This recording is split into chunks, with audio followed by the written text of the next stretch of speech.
नमस्कार बच्चों। Question number 13 करेंगे। हमारी एक्सरसाइज 10.2 चल रही थी, स्ट्रेट लाइंस, सरल रेखा।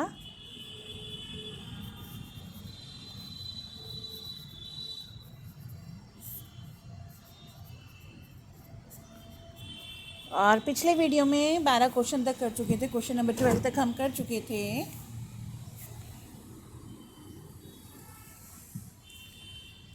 और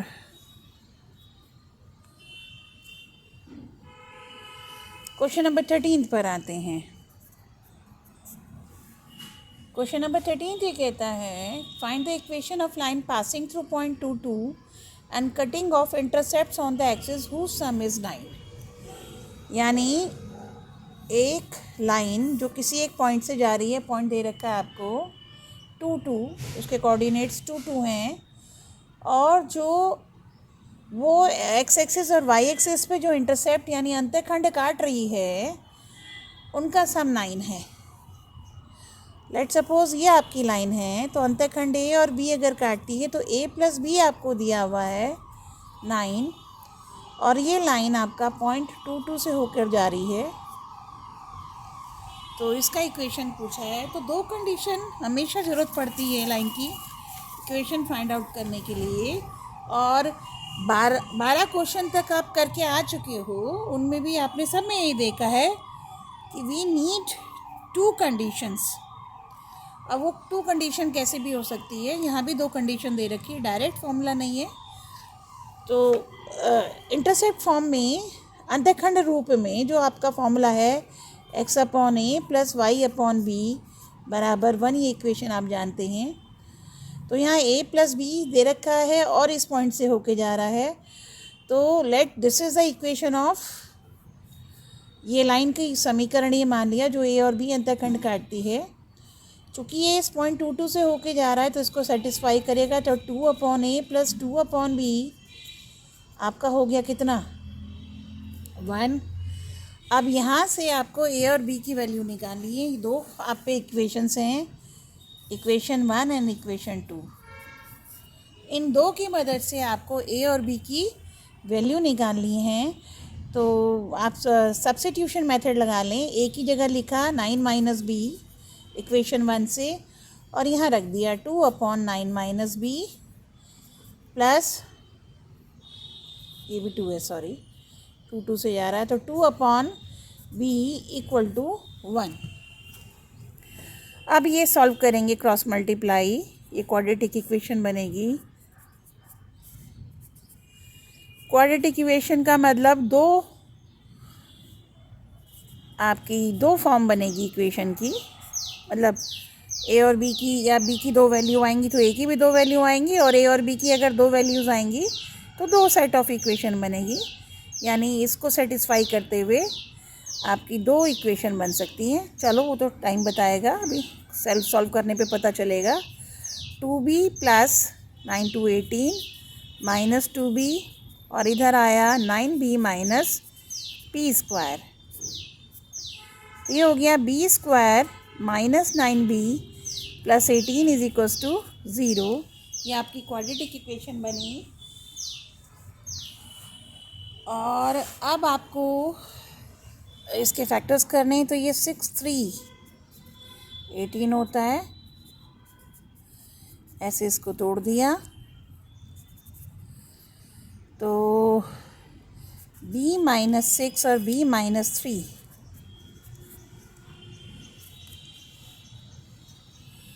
इक्वल टू 0। तो b इक्वल टू 6 और 3, 2 इसकी वैल्यूज़ निकली हैं। तो अगर b 6 होगा तो a आपका 3 होगा, क्योंकि दोनों का सम 9 है, और ये 3 होगा तो ये आपका 6 होगा। तो 2 सेट बने, 3 6 का और 6 3 का। तो इक्वेशन होगी x upon 3 plus Y upon 6 equal to 1, या फिर x upon 6 plus Y upon 3 equal to 1। चाहो तो सॉल्व कर दो, या यहीं की यहीं इसी फॉर्म में छोड़ दीजिए। ये आपका हो गया क्वेश्चन नंबर 13.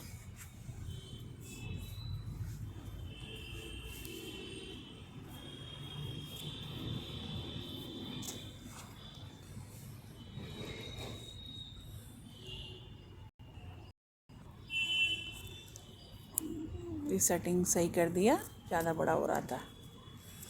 तो ये आपकी क्वेश्चन 13 हुआ। आते हैं क्वेश्चन 14 पर।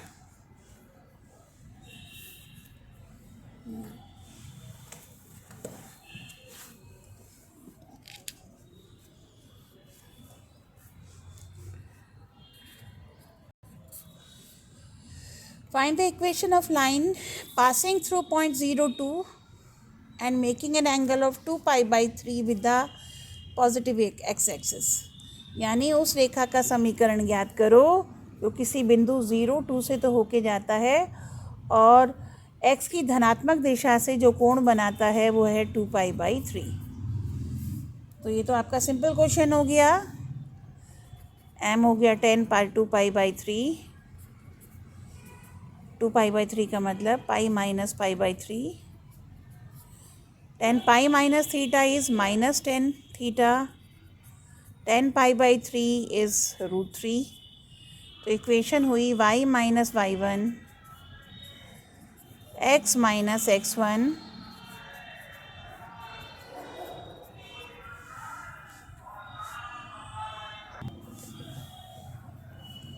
इक्वेशन हो गई y plus root 3x plus 2 equals to 0। आगे का पार्ट ये कहते हैं also find the equation of line parallel to it. यानी उस रेखा का समीकरण ज्ञात करो जो इसके समानांतर हो। And crossing the y axis at a distance of 2 units below the origin. और वाई एक्सिस को काट रही है, कट कर रही है, कहाँ से? मूल बिंदु से 2 यूनिट 2 यूनिट नीचे। यानी ये वाई एक्सिस है तो उस रेखा का समीकरण ज्ञात करो जो इसके तो पैरेलल हो और वाई एक्सिस को काट रही है ओरिजिन से 2 पॉइंट नीचे, यहाँ पर यहाँ से होकर जा रही है। तो ये पॉइंट हुआ आपका 0 माइनस 2। वाई एक्सिस पे अगर होता है एक्स कोऑर्डिनेट 0 होता है और ओरिजिन से नीचे नेगेटिव साइड होता है तो कोऑर्डिनेट हो गया -2। यानी उस लाइन की इक्वेशन फाइंड आउट करना है। तो ये इससे जा रही है तो ये लाइन का इक्वेशन हमें फाइंड आउट करना है। तो उसका एक पॉइंट हमें पता है और चूंकि ये इसके पैरेलल है और जब कोई 2 लाइन पैरेलल होती है तो अगर एक का स्लोप m है तो इसका स्लोप भी m है। तो अभी इस लाइन का स्लोप निकाला था -√3। तो जो दूसरी लाइन चाहिए हमें, ये तो पहली लाइन थी, जो दूसरा हमें आंसर चाहिए दूसरी लाइन चाहिए जो यहाँ से जा रही है बट इसके पैरेलल है। तो स्लोप तो यही होगा बट यहाँ से पास होगी, तब होगा y माइनस -2, स्लोप रहेगा सेम x माइनस 0। तो ये हो गई y plus 2 is equals to -√3। तो ये हो गया y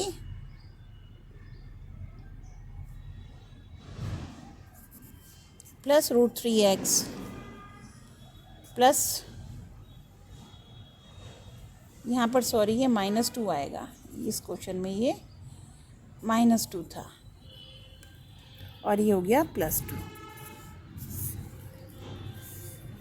तो दोनों के दोनों पैरेलल हैं, वहाँ -2 ये +2 हैं, यानी ये इधर से जाएगी 2 से काटती हुई और ये -2 से काटती हुई जाएगी। तो ये आपका हुआ क्वेश्चन नंबर 14। आते हैं क्वेश्चन नंबर 15 पर।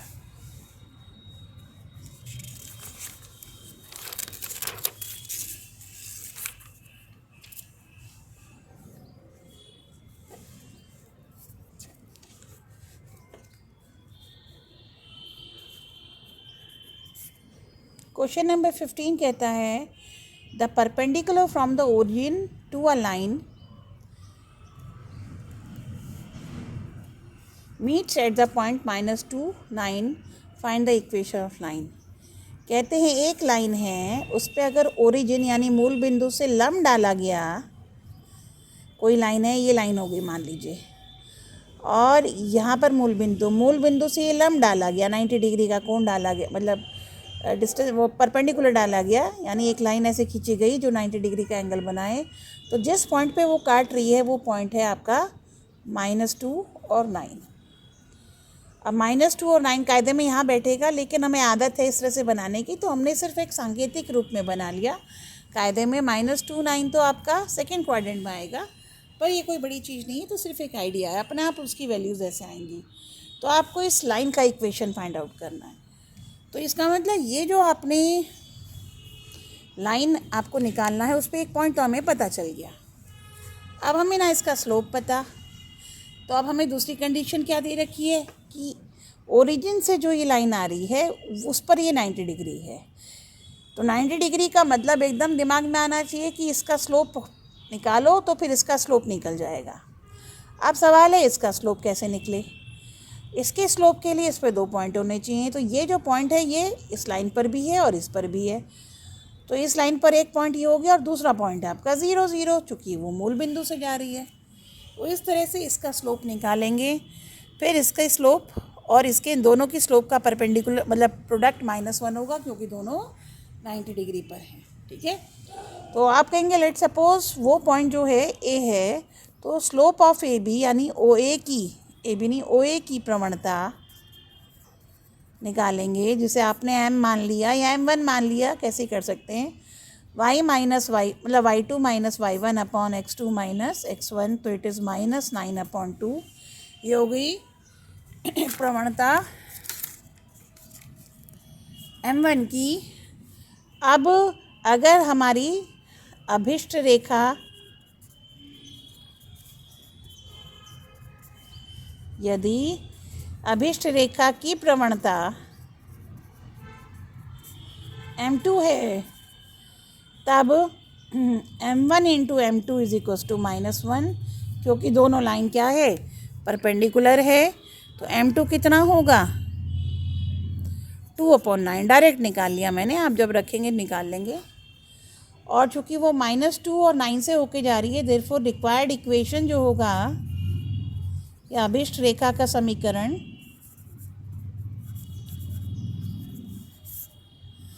y minus 9 is equals to 2/9 x minus -2। तो it is 9y minus 981, it is 2x plus 2 to 4। तो y minus 2x minus 85 is equals to 0। ये equation of required equation of line हुई।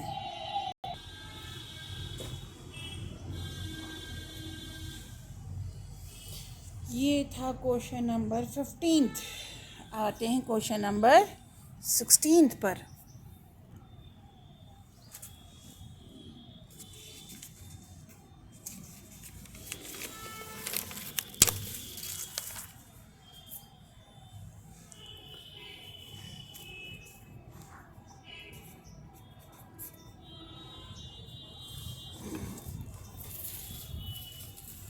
Question ये कहते हैं the length L of a copper rod is a linear function of its Celsius temperature C। यानी एक copper की rod है, उसकी लंबाई सेंटीमीटर में एक लीनियर फंक्शन होता है किसका, C में, टेम्परेचर C में, और C जो है टेम्परेचर सेल्सियस में है, और यानी L is a function of C।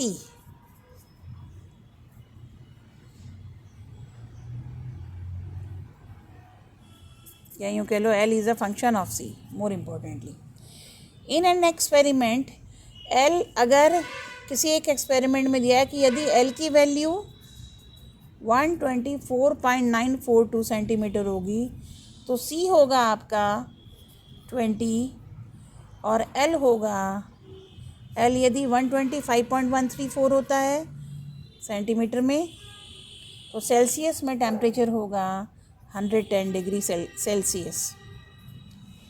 तब आपको L और C में समीकरण बताना है, मतलब इक्वेशन निकालना है। लाइन में इक्वेशन लेनी, इक्वेशन निकालनी है।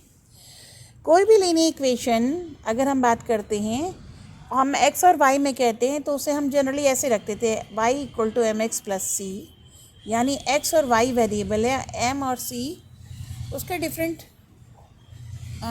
अचर राशियां हैं किसी पर्टिकुलर क्वेश्चन के लिए। तो इसको भी इसी तरह से मान लेते हैं कि माना L बराबर एम एक्स प्लस सी, सॉरी अब यहाँ x की जगह c आ रहा है एम सी, और इसको हम कुछ और मान लेते हैं m, और इसे n ले लेते हैं। इस रूप में हम ये रेखा का समीकरण, तो हमें कायदे में m और n की वैल्यू निकालनी है। दो अननोन निकालने के लिए दो कंडीशन चाहिए। तो पहली कंडीशन ये दे रखी है इनका कॉम्बिनेशन, दूसरी कंडीशन ये कॉम्बिनेशन दे रखा है। इनकी मदद से m और n की वैल्यू निकालेंगे और वापस ओरिजिनल क्वेश्चन में रख देंगे। तो आप कहेंगे लेट माना L बराबर एम सी प्लस एन, तो ये लीनियर फंक्शन हो गया, L की वैल्यू C के रूप में आएगा, यानी L और C का एक रिलेशन हो जाएगा, फंक्शन बन जाएगा ये आपका। तो अब हम यहाँ पर इसको सेटिस्फाई कराएंगे। L की जगह रखा 124.942, M और C की जगह रखा 20 प्लस n, ये इक्वेशन 1 बन गई। और यहाँ रखा 125.134 और 110 m प्लस n, ये इक्वेशन 2 बन गई। अब दो इक्वेशन में एलिमिनेशन मेथड लगाते हैं, विलोपन विधि, और n को गायब कर देते हैं।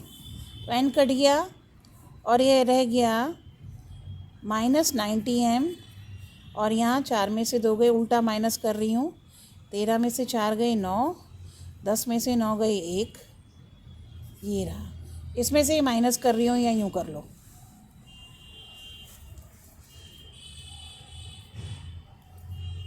सॉरी उल्टा हो गया, आई एम सॉरी।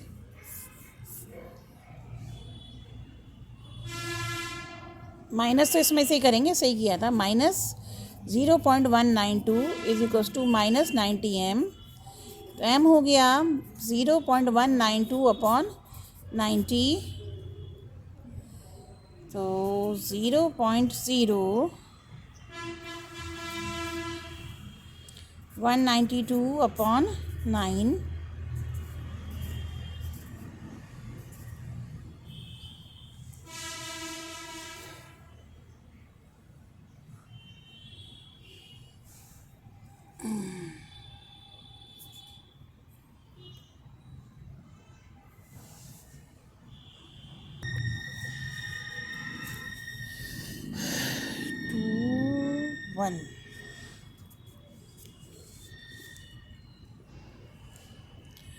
पॉइंट में ज़्यादा लंबा हो जाएगा, मेरे ख्याल में से यहीं छोड़ दो वैसे तो n की वैल्यू से ही मान लो, ये पॉइंट में फिर एक्यूरेट आने में या कैलकुलेशन में आसान नहीं रहेगी।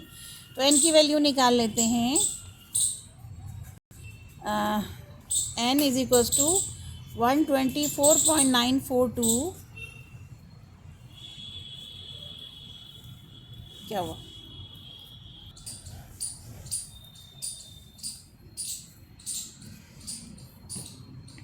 n is equals to n 124.942 minus 20 into m की जगह 0.192 अपॉन 90,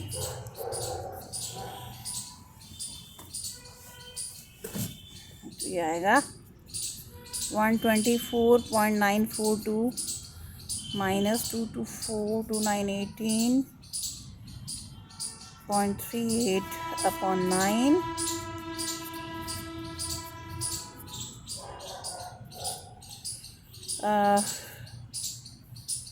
36, 24, 9 to 18, 18 और ये 6 बचा 60, 654। तो ये टेंटेटिव है, थोड़ा कैलकुलेशन में थोड़ा बहुत फ़र्क आ सकता है, नॉट अ बिग थिंग। 12 में से 6 गए 6, बल्कि ये तो राउंड ऑफ कर दो, 60 कर लो। तो 12 में से 3 गए 9, और 13 में से 4 गए 9, और ये हो गया 8, 124.899। तो इस तरह से जो आपकी इक्वेशन बनेगी L is equals to M की जगह रख दिया आपने कितना, तो मुझे लग रहा है शायद आंसर इसी फॉर्म में है, तो कैलकुलेशन बहुत बड़ी चीज़ नहीं है, इंटू एक्स, सी की जगह 124.8999। ये आपका था क्वेश्चन नंबर 16।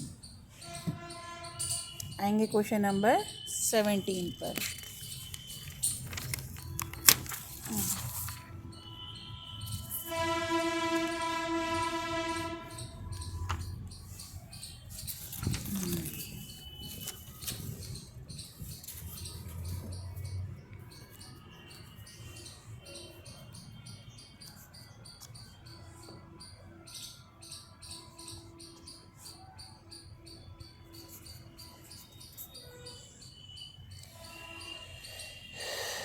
एक the owner of a milk store finds that, एक दूध की दुकान का मालिक मालूम करता है कि अगर he can sell 980 litres of milk each week at ₹14 per liter and 1220 liters of milk each week ₹116 per liter। वो कहते हैं कि 980 लीटर दूध हर हफ्ते वो 14 रुपये पर लीटर के हिसाब से बेच सकता है, और 1220 लीटर मिल्क वो 16 लीटर के हिसाब से 16 रुपये प्रति लीटर के हिसाब से बेच सकता है। यानी अगर 16 रुपये प्रति लीटर के हिसाब से बेचेगा, 16 रुपये प्रति लीटर के हिसाब से अगर वो दूध बेचता है तो वो कितना बेच सकता है, 1220 लीटर। लेकिन अगर वो उसकी कीमत कम कर देता है और 14 रुपये प्रति लीटर के हिसाब से बेचता है, तब उसका दूध 980 लीटर बिकेगा, यानी महंगा करने से ज़्यादा बिक गया। चलो गजब की बात है। जबकि होना चाहिए कि सस्ता करने से ज़्यादा बिकना चाहिए। खैर, assuming a linear relationship between selling price and demand, यानी जो आप बेच रहे हैं, यानी बेचना, ये जो सेलिंग प्राइस है, सेलिंग प्राइस और डिमांड, ये डिमांड हुई। सेलिंग प्राइस और डिमांड में अगर आप एक लीनियर यानी रैखिक उनके बीच में संबंध है, रिलेशन है, तो कितना, how many litres could he sell week at ₹17 per litre. तो सेलिंग प्राइस को अगर हम वाई मान लें, सेलिंग प्राइस यानी वाई रुपये प्रति लीटर के हिसाब से कोई दूध अगर बेचा जाता है तो x लीटर दूध बेचा जाएगा, अगर ये मानते हैं तो y = mx + c, जहाँ m और c कांस्टेंट है। ये एक लीनियर यानी रैखिक संबंध हो गया, कीमत मतलब रेट जिसे कहेंगे, रेट और डिमांड के बीच में। तो हमने इसे माना दोनों के बीच में रैखिक संबंध ये है, जहाँ y, हम इसे कहेंगे माना किसी समय, किसी वीक में अगर y रुपये प्रति लीटर के हिसाब से दूध बेचा जाता है तो x लीटर दूध बेचा गया, तो y बराबर mx + c, चूँकि इनके बीच में रैखिक संबंध था, यानी लीनियर रिलेशनशिप इन दोनों के बीच में था। तो इस लीनियर रिलेशनशिप को हमने y = mx + c मान लिया। अब इन दो कंडीशन से m और c की वैल्यू निकालेंगे, जैसे पिछले क्वेश्चन में किया था। तो व्हेन y इज़ 16 तो x is 1220 m + c, this is equation 1, and when y is 14 तो इट इज़ 980 m + c। ये दो इक्वेशन बन गई। इसे आप सॉल्व करेंगे एलिमिनेशन मेथड से, और ये हो गया 240 m। तो m की वैल्यू आई 2/240, यानी 1/120। अब किसी पहले वाले में ही रख दिया m की वैल्यू 1220 इंटू 1/20 प्लस सी, तो सी हो गया 16 माइनस 122/12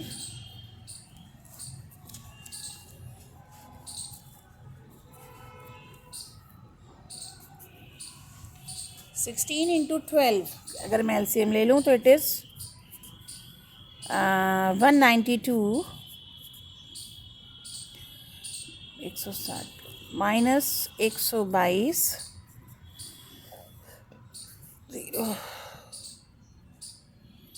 70/12। तो इक्वेशन हो गई y बराबर, m की वैल्यू निकाली थी 1/20x, और ये हो गया प्लस 70/12। तो इसे मैं 700/120 कर रही हूँ, तो ये हो गया 120y is equals to x plus 700।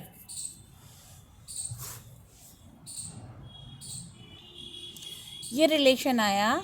और अब आपसे पूछते हैं कि अगर y की वैल्यू 17 है पर लीटर है, 17 रखें तो व्हाट शुड बी x, तो ये 17 into 120 minus 700 is equals to x, तो x हुआ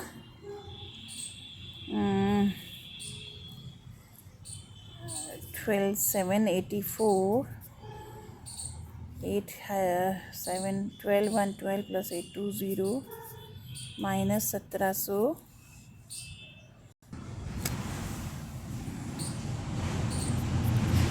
1340 लीटर, ये इसका आंसर आएगा। ये था आपका क्वेश्चन नंबर 17। आते हैं क्वेश्चन नंबर 18 पर।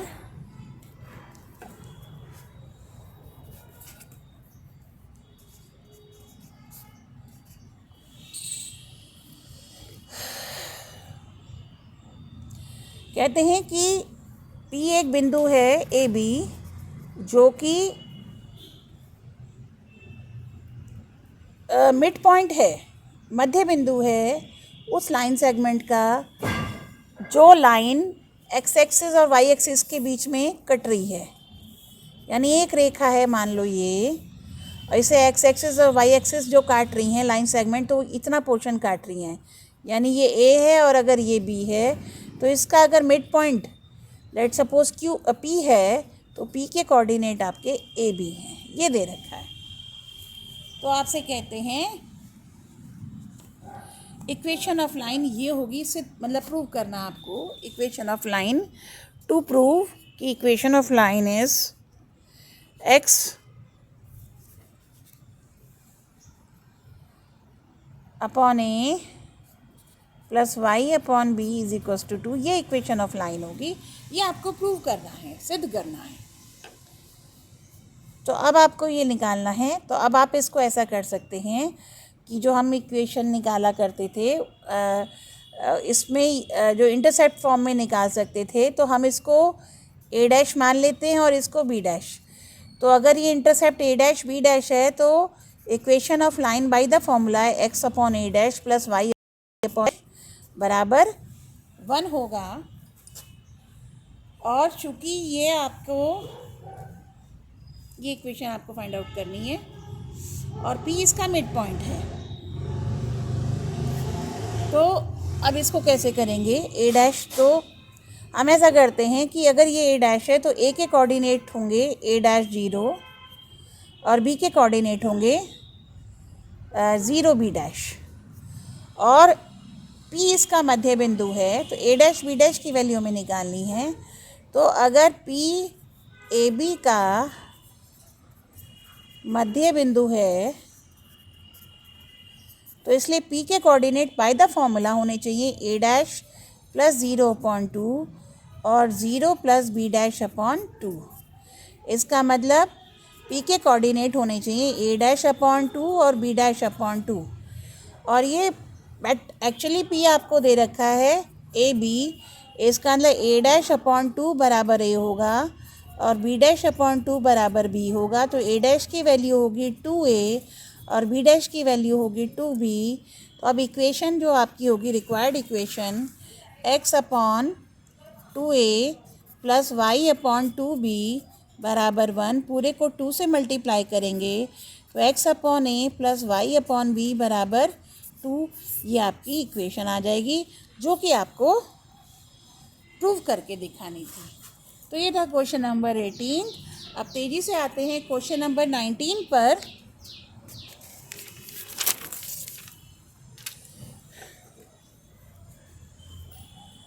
क्वेश्चन नंबर 19 ये कहता है एक पॉइंट है आर एच के जो डिवाइड करता है किसी लाइन सेगमेंट को and the line segment between the axes in the ratio 1:2।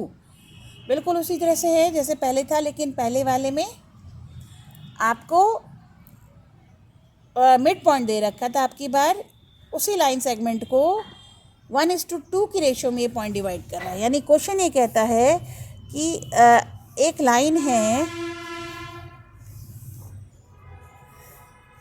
जिसका अंतःखंड भाग दोनों एक्सिस के बीच में, यानी ए और बी जो रेखाखंड है, लाइन सेगमेंट ए बी जो है, इस ए बी को कोई पॉइंट आर है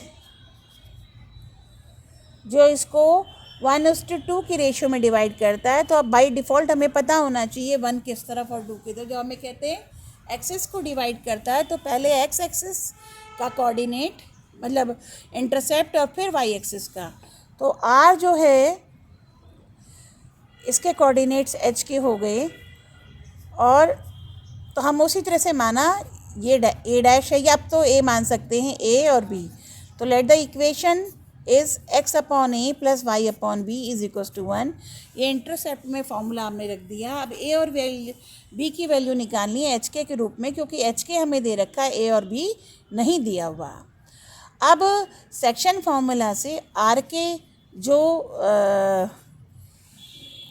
विभाजन सूत्र से आर के जो कोऑर्डिनेट होने चाहिए वो मतलब पहले तो ए के कोऑर्डिनेट हमारे होंगे a0 और बी के कोऑर्डिनेट होंगे 0b।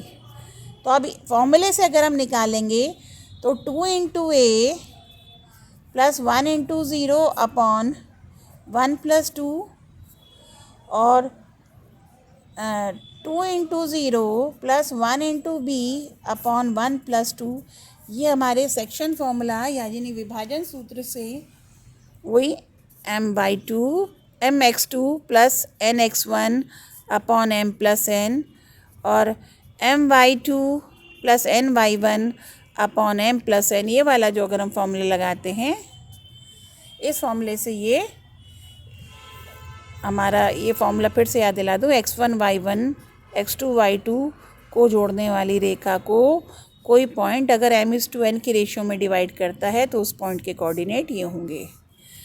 तो ये फॉर्मूला लगाते हुए सेक्शन फॉर्मूला इसे बोलते हैं या विभाजन सूत्र कहते हैं। तो आर के कोऑर्डिनेट हुए 2a प्लस 1 अपॉन 3 और b अपॉन 3, बट एक्चुअली में हमें कोऑर्डिनेट दे रखे हैं h और k। तो अगर आप कंपेयर करेंगे 2a प्लस 1 अपॉन 3 बराबर h के हुआ, 2a प्लस 1 बराबर 3h, 2a बराबर 3h माइनस 1 और b अपॉन 3 हुआ k के बराबर, तो b की वैल्यू हो गई 3k। इसलिए जो अब समीकरण हो गया x upon 3h minus 1 plus y upon 3k बराबर 1, आप इसी फॉर्म में छोड़ दीजिए, वरना चाहो तो मल्टीप्लाई करके सॉल्व कर सकते हो। तो ये आपका हो गया question number 19। And now we come to the last question of this exercise, question number 20।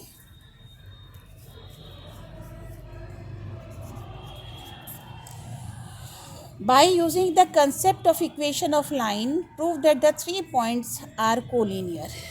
आपको आपसे कहते हैं कि इक्वेशन ऑफ लाइन का कंसेप्ट यूज़ करते हुए बताना है कि 3 पॉइंट एक ही रेखा में हैं, point A, point B, point C है 8 और 2। तो इस तरह से आपको ये बताना है कि ये तीनों एक ही लाइन में हैं। वैसे हम पहले वाले एक्सरसाइज में बता चुके हैं कि अगर तीनों पॉइंट को एक ही लाइन में बताना है तो हम बता सकते हैं ए बी का slope equal to B C का स्लोप, या ए बी का slope equal to A C का स्लोप। मतलब किन्हीं भी दो को जोड़ने वाली रेखा, किन्हीं भी दो पॉइंट को अगर लेकर कोई भी लाइन जो बनाएंगे तो उनके स्लोप अगर सेम होते हैं तो they are in same line. इस तरह से कर सकते थे, लेकिन चूंकि यहाँ concept of equation of line पूछा है तो बेसिकली हम क्या कहेंगे कि किन्हीं दो से तो हम इक्वेशन बनाएंगे और तीसरी अगर उसको सेटिस्फाई कर देती है तो वो तीनों ही पॉइंट एक लाइन में होंगे। तो हम कहते हैं equation of line A B या equation of line passing through A and B हम अगर करते हैं तो y माइनस y1 यानी -2, इसे x1 y1 इसे x2 y2 मानते हैं। फिर y2 माइनस y1 0, 3 माइनस -2 और x माइनस -2। ये इक्वेशन ऑफ लाइन होगी which is passing through A and B. तो it is y plus 2 upon 3 plus 2 यानी 5, x plus 2, 5y plus 10 is equals to 2x plus 4। तो 5y minus 2x plus 6 equal to 0। ये equation of line हो गई जो पास कर रही है ए और बी से। अब अगर इस ए बी से जाने वाली लाइन पर सी भी अगर है, बिंदु सी भी अगर इसको सेटिस्फाई करता है तो वो इस लाइन पर लाई करेगा, या यूँ कह लो इस लाइन पर है तो इसको डेफिनेटली सेटिस्फाई करेगा। तो यहाँ x की जगह 8 और y की जगह 2 रखने पर ये इसको संतुष्ट करना चाहिए, सेटिस्फाई करना चाहिए, तभी ये इस पर लाई करेगा। तो 5 इंटू वाई की जगह 2, 2 इंटू 8 प्लस 6 निकालते हैं तो इट इज़ 10 माइनस 16 प्लस 6, तो इट इज़ 16 माइनस 16 यानी 0, जो कि राइट हैंड साइड के बराबर है। Therefore CA2 lies on AB या line passing through AB, line AB। सो और यही आपको प्रूव करना था। तो इस तरह से ये आपका क्वेश्चन 20 हुआ और ये आपकी एक्सरसाइज पूरी हो गई। तो इसे कीजिए और फिर अगले वीडियो में आपको अगली एक्सरसाइज बताएंगे और जनरल इक्वेशन ऑफ लाइन का कंसेप्ट समझाएंगे। Thank you.